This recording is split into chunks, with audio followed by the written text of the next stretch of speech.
पण मी जे निर्णय घेतले शेतकऱ्याच्या हितासाठी, शेतकऱ्याच्या भल्यासाठी जे निर्णय घेता येतील ते घेतले. आता पण जेव्हा अवकाळी आली, अतिवृष्टी आली, पाऊस पडले या मराठवाड्यात, या भागामध्ये जेव्हा पूर्ण शेती वाहून गेली, शेतीचं प्रचंड नुकसान झालं. दसरा होता. मी माझ्या कार्यकर्त्यांना सांगितलं, कोणीही मुंबईला दसरा मेळाव्याला यायचं नाही. या शेतकऱ्यांचा दसरा आणि दिवाळी मी काळी होऊ देणार नाही. आणि सगळ्या लोकांनी त्यांना मदत करण्याचा मी फरमान सोडलं. मी विनंती केली, मी सूचना केली. आणि सर्व लोक आपल्या घरात जसा दसरा साजरा केला तसा दसरा या गोरगरीब शेतकऱ्यांच्या घरादारात तोरणं बांधून केला. आणि मी म्हणालो होतो, शेतकऱ्यांची दिवाळी काळी होऊ देणार नाही. दिवाळीच्या आधी नुकसान भरपाईचे पैसे शेतकऱ्यांच्या खात्यात जमा केले. हे शेतकऱ्यांच्या बद्दलचं असलेलं जे काय आपली जबाबदारी आहे. शेतकरी जगला तर आपण जगणार. बाळासाहेब सांगायचे, शेतकऱ्याला जगवा, शेतकरी हा देशाचा भाग्यविधाता आहे. तुम्ही तर कितीतरी आंदोलनं केली. या शेतकऱ्यासाठी वाहून घेतलं जीवन.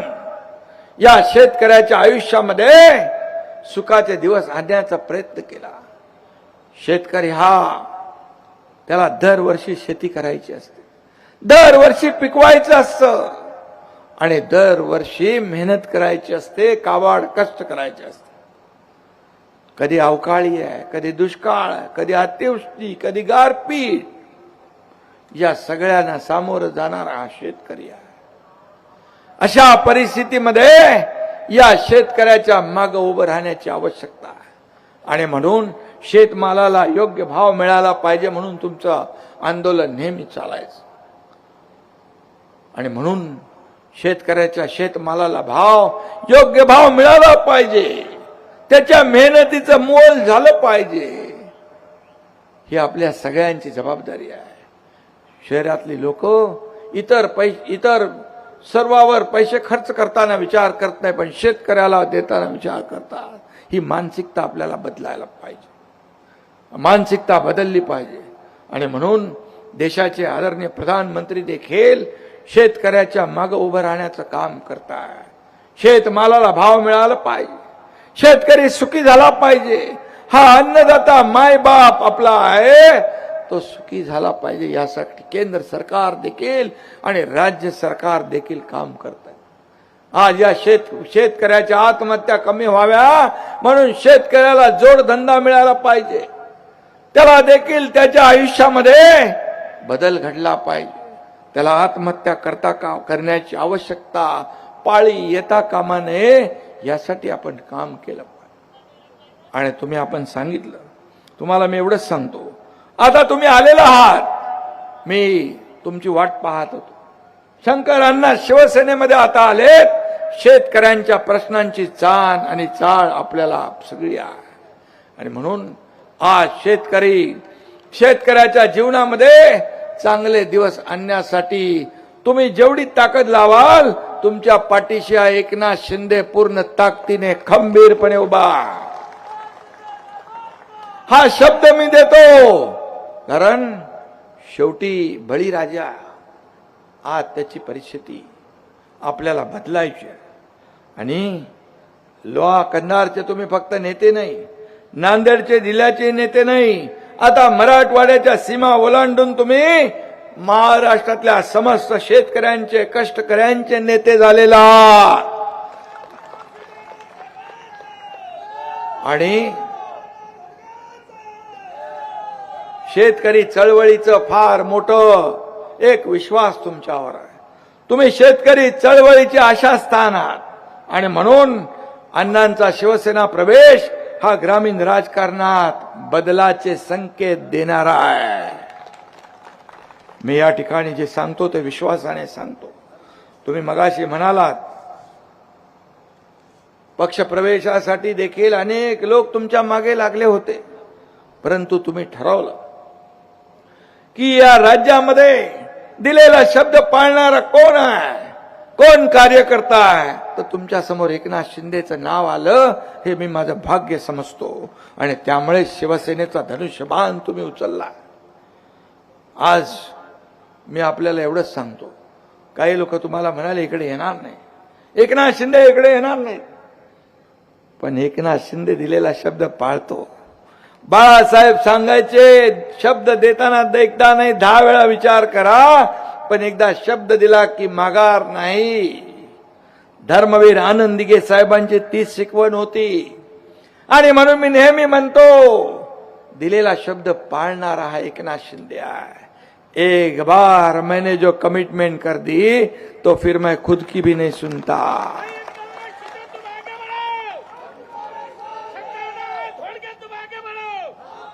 या लाडक्या बहिणींची योजना तुम्ही त्याचा उल्लेख केला.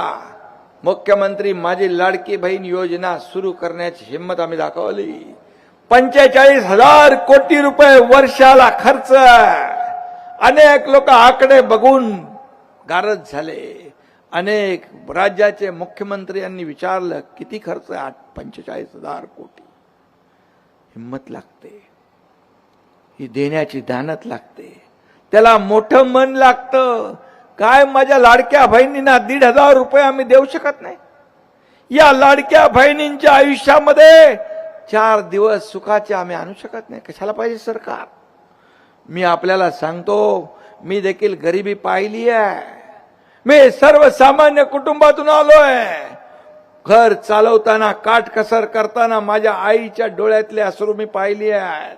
माझ्या पत्नीची काटकसर मी पाहिली आहे.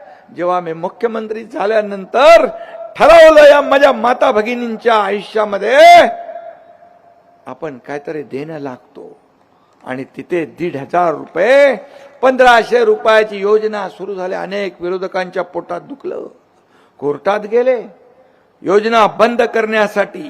पण मी आपल्याला सांगतो, कोणीही माईकाला आला तरी मुख्यमंत्री माझी लाडकी बहीण योजना कधीही बंद होणार नाही. पत्रकार विचारता तुम्ही 2100 रुपये म्हणालात. हो, योग्य वेळी 2100 रुपये पण आम्ही देणार. दिलेला शब्द आम्ही पाळणार. विधानसभेच्या निवडणुकीपूर्वी शेतकऱ्याला कर्जमाफी करणं म्हणून मी आश्वासन दिलं.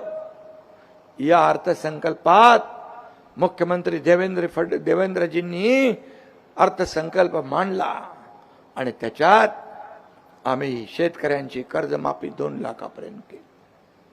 हा दिलेला शब्द आहे. प्रिंटिंग मिस्टेक म्हणणारे आम्ही नाही आणि म्हणून दिलेला शब्द पाळणं ही आमची जबाबदारी आहे.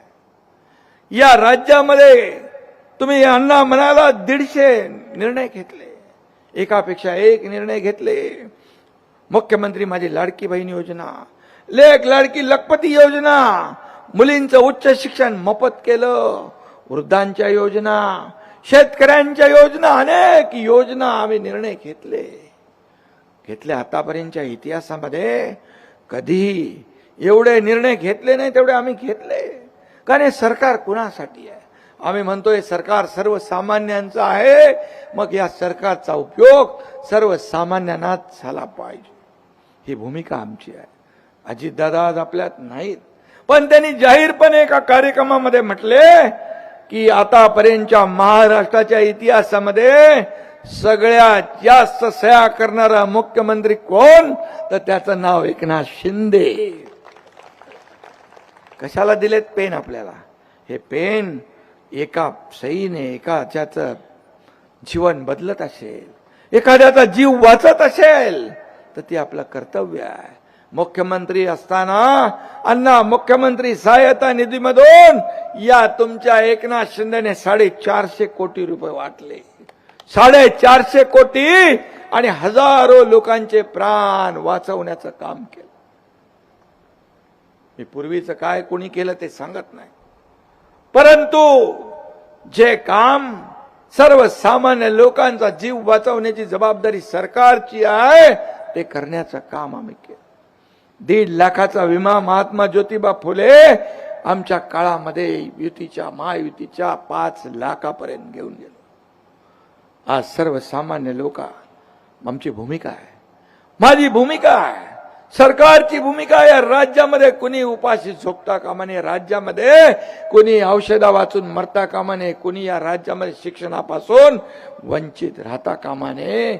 सगळ्यांच्या हाताला काम मिळालं पाहिजे आणि या राज्यातला शेतकरी आत्महत्या कमी झाल्या पाहिजे.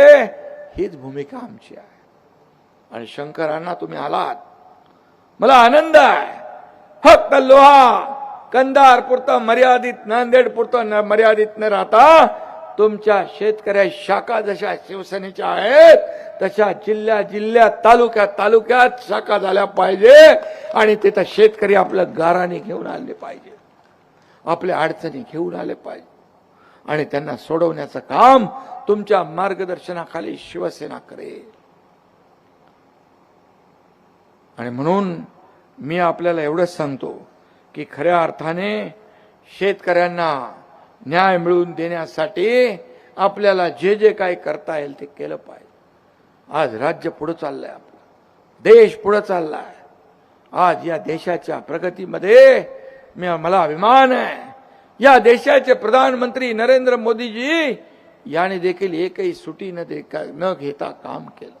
या महाराष्ट्राचं देखील या देशाच्या प्रगतीमध्ये योगदान मोठं असलं पाहिजे. ही भूमिका आपल्या सरकारची आहे. अनेक योजना अनेक वर्ष रखडल्या. तुमचं कुठलं ते लेंडी धरणाचं काय 40 वर्षापासून करतो म्हणून चाललं होतं. परंतु मला अभिमान आहे, मी मुख्यमंत्री असताना याला धक्का जोरात दिला.